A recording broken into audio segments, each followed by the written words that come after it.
Madam Vice President, thank you for the time. Thank you. It's good to be with you, Brett. You know, voters tell pollsters all over the country and here in Pennsylvania that immigration is one of the key issues that they're looking at this election, and specifically the influx of illegal immigrants from more than 150 countries. How many illegal immigrants would you estimate your administration has released into the country over the last 3.5 years? Well, I'm glad you raised the issue of immigration because I agree with you. It is a topic of discussion that people want to rightly have. And you know what I'm going to talk about. Yeah, but just a number. Do you think it's 1 million, 3 million? Brett, let's just get to the point. Okay, the point is that we have a broken immigration system that needs to be repaired. So your Homeland Security Secretary said that 85% of apprehensions. I'm not finished. We have an it's a rough estimate of 6 million people have been released into the country. And let me just finish. I'll get to the question, I promise you. I was beginning to answer. And when you came into office, your administration immediately reversed a number of Trump border policies. Most significantly, the policy that required illegal immigrants to be detained through deportation, either in the U.S. or in Mexico. And you switched that policy. They were released from custody awaiting trial. So instead, included in those were a large number of single men, adult men, who went on to commit heinous crimes. So looking back, do you regret the decision to terminate Remain in Mexico at the beginning of your administration? At the beginning of our administration, within practically hours of taking the oath, the first bill that we offered Congress, before we worked on infrastructure, before the Inflation Reduction Act, before the CHIPS and Science Act, before the bipartisan Safer Communities Act, the first bill, practically within hours of taking the oath, was a bill to fix our immigration system. Yes, ma'am. It was called the U.S. Citizenship Act of 2021. Exactly. It was essentially a pathway to citizenship for the... Yes, ma'am. May I finish responding, please? But you have to let me finish, You had the White House and the House and the Senate, and they didn't bring up that bill. I'm in the middle of responding to the point you're raising, and I'd like to finish. Yes, ma'am. We recognized from day one that, to the point of this being your first question, it is a priority for us as a nation and for the American people. And our focus has been on fixing a problem. And from day one, then, we have done a number of things, including to address our asylum system and put more resources, getting more judges, what we needed to do to tighten up penalties and increase penalties for illegal crossings, what we needed to do to deal with points of entry between border entry points. That's the work we did, and we worked on supporting what was a bipartisan effort, including some of the most conservative members of the United States Congress, to actually strengthen the border. That border bill would have put 1,500 more border agents at the border, which is why I believe the Border Patrol agents supported the bill. It would have allowed us to stem the flow of fentanyl coming into the United States, which is a scourge affecting people of every background, every geographic location in our country, killing people. It would have allowed us to put more resources into prosecuting transnational criminal organizations, which I have done as the Attorney General, former Attorney General of a border state. Madam Vice President, a couple of things. Prosecuted trafficking of drugs, guns, and human beings. And Donald Trump, but let me just finish. 6 Democrats voted against that bill. Learned about that bill and told them to kill it because he preferred to run on a problem instead of fixing a problem. And in this election, this is rightly a discussion that the American people want to have. And what they want are solutions, and they want a president of the United States who's not playing political games with the issue, I hear you, but actually is focused on fixing it. 6 Democrats voted against that bill. It would have allowed 1.8 million illegal immigrants into the country a year. A lot of conservatives had a problem with it. These are the 6 Democrats. But more importantly, back to the original premise, Jocelyn Nungari, Rachel Morin, Laken Riley, they are young women who were brutally assaulted and killed by some of the men who were released at the beginning of the administration, well before a negotiated bipartisan bill. Former President Clinton actually referred to Laken Riley Sunday campaigning for you in Georgia, saying if those men had been properly vetted, Laken Riley probably would not have been killed. So if it wouldn't have happened, this is well before any negotiation. This is well before Donald Trump got involved in the politics. This is a specific policy decision by your administration to release these men into the country. So what I'm saying to you, do you owe Brett, those families an apology? Let me just say, first of all, those are tragic cases. There's no question about that.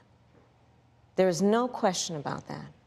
And I can't imagine the pain that the families of those victims have experienced for a loss that should not have occurred. So that is true. It is also true that if a border security had actually been passed 9 months ago, it would be 9 months that we would have had more border agents at the border, more support for the folks who are working around the clock trying to hold it all together. Madam Vice President. To ensure that no future harm would occur. And this election in 20 days will determine whether we have a president of the United States who actually cares more about fixing a problem, even if it is not to their political advantage in an election, because there was a solution, Brett. Madam Vice President, it was a policy decision in the early part of your administration. I will let one of the mothers talk about it. Take a listen. Because of the Biden-Harris administration open border policies catch and release, they were enrolled in the Alternatives to Detention program. This meant that they were released into the United States. It was not even a full 3 weeks later that they would take my daughter, Jocelyn Nungare's life. I believe the Biden-Harris administration open border policies are responsible for the death of my daughter. That's the early days. So do you owe them an apology is what I'm saying. I will tell you that I am so sorry for her loss. I am so sorry for her loss, sincerely.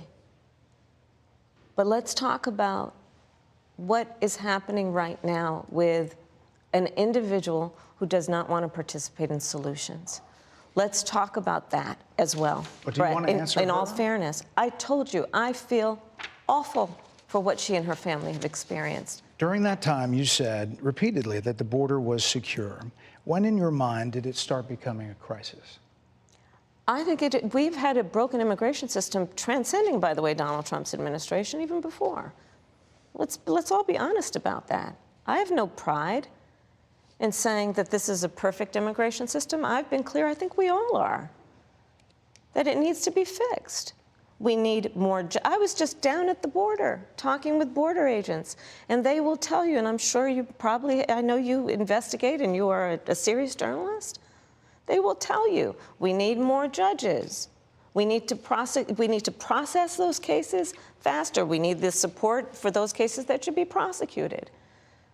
They need more resources, and Congress ultimately is the only place that's going to get fixed, Brett. Well, that's how this system works. That's the premise of this question. There were 90-plus executive orders that were rescinded in the first days. Many of those were Trump border policies. I'm not going to stay here because there's other things to talk about, but you frequently talk to the Border Patrol Union for support of that bipartisan bill, and they did. They supported it. But they also just endorsed Donald Trump and said, you've been, quote, a failure with border security. Why do you think they said that? I think they're frustrated, and I get it. They want support. They want support, and that's what that border security bill would have done. These guys down at the border, these men and women, they're working hard. They're working around the clock. I get it. There's a lot of people that look back at what you said in 2019 when you first ran for president. And there have been changes, and you've talked about some of them. When it comes to immigration, you supported allowing immigrants in the country illegally to apply for driver's license, to qualify for free tuition at universities, to be enrolled in free health care. Do you still support those things? Listen, that was 5 years ago, and I'm very clear that I will follow the law. I have made that statement over and over again, and as Vice President of the United States, that's exactly what I've done, not to mention before. If that's the case, you chose a running mate, Tim Walz, governor of Minnesota, who signed those very things into state law.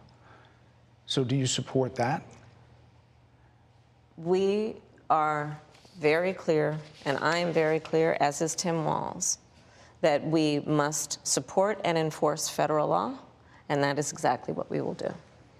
So decriminalizing border crossings, like you said in 2019. I do not believe in decriminalizing border crossings, and I've not done that as vice president. I will not do that as president.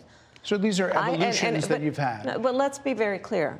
I'm the only person who's running for president who has prosecuted transnational criminal organizations, from the Sinaloa cartel to the Guadalajara cartel to people who have trafficked in guns, drugs, and human beings. I have spent a significant part of my career going after people who present a threat to the safety of the American people and cross our border with the intent of doing us harm and cross our border illegally. And I will do that work as vice president. I take that work quite seriously. Hey, Sean Hannity here. Hey, click here to subscribe to Fox News YouTube page and catch our hottest interviews and most compelling analysis. You will not get it anywhere else.